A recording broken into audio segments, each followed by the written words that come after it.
In cities and towns across the United States for more than 2 decades, a haunting pattern has emerged, a string of mysterious drownings that appear accidental at first glance, but to some look far more sinister. The theory is known as the Smiley Face Killers theory, and it suggests that an organized network of killers may be targeting young men, leaving behind a chilling symbol as their signature, a simple, mocking smiley face. It all began in the late 1990s when 2 retired New York City detectives, Kevin Gannon and Anthony Duarte, started investigating the drowning deaths of several college-aged men. These weren't just isolated cases. They were spread across different states but shared striking similarities. The victims were typically white males, between the ages of 18 and 25. They were athletic, academically successful, and often described by friends and family as popular and outgoing. In nearly every case, the young men disappeared after a night out drinking with friends. Days or even weeks later, their bodies would be found in nearby rivers, lakes, or other bodies of water. Detectives Gannon and Duarte noticed something else. At many of these recovery sites, spray-painted on trees, walls, or concrete surfaces, there was a smiley face. Sometimes in paint, sometimes in marker, sometimes even faintly carved or chalked onto walls. The faces appeared close enough to where the victims' bodies were found to raise suspicion. To the detectives, it seemed deliberate, almost like a calling card left by whoever was responsible. The 2 detectives, later joined by criminal justice professor Dr. Lee Gilbertson, developed what would come to be known as the Smiley Face Killers theory.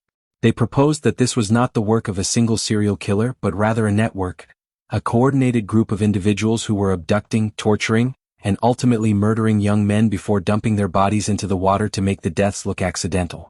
The theory suggested that the killers were organized, technologically savvy, and possibly connected through the dark web. According to their research, the pattern stretched across more than a dozen states, from Minnesota to Wisconsin, Ohio to New York, and even as far as Iowa and Pennsylvania. By their count, over 40 cases shared enough common elements to fit the same pattern. In several instances, the victims' bodies showed signs of being held or moved post-mortem. Some appeared to have been missing for days before their discovery, yet their bodies showed little decomposition, raising suspicions that they were kept somewhere before being placed in the water. The smiley face graffiti was found within a few hundred feet of at least a dozen of these locations. In some cases, other cryptic symbols accompanied it, letters, arrows, or what looked like gang tags or occult symbols. The detectives argued that this wasn't coincidence. It was communication. But despite the eerie consistency, local police departments and the FBI have repeatedly dismissed the theory. In 2008, the FBI officially stated that there was no credible evidence linking the deaths or suggesting the existence of a serial or organized group of killers. According to their analysis, the deaths were tragic but explainable. Young men out drinking, becoming disoriented, and accidentally falling into cold, fast-moving water. They pointed to alcohol, drugs, and environmental factors as the main culprits. Yet for many families, that explanation never felt right. Some of the victims were found miles away from where they were last seen, often in areas they'd have no reason to go. Others were found in water that had already been searched multiple times before their bodies suddenly appeared there days later. Parents described their sons as strong swimmers, cautious and level-headed. Many felt that local police brushed off their concerns too quickly, labeling the deaths as accidental without conducting thorough investigations. Over time, the cases began to gain attention online. Amateur sleuths, true crime enthusiasts, and independent journalists started connecting dots, compiling maps of where the bodies were found. Online forums filled with theories, suspect lists, and eerie similarities between the cases. In 2019, Oxygen Network aired a limited docuseries titled Smiley Face Killers: The Hunt for Justice, which followed Gannon and Duarte as they continued their private investigations into these mysterious deaths. The show reignited public interest, with some viewers convinced that something far darker was at play. Skeptics argue that the theory has flaws. They point out that smiley faces are one of the most common pieces of graffiti in the world, found on walls, bridges, and sidewalks in nearly every city.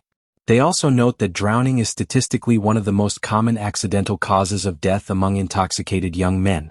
For them, it's not evidence of a conspiracy, but a tragic pattern amplified by coincidence and confirmation bias.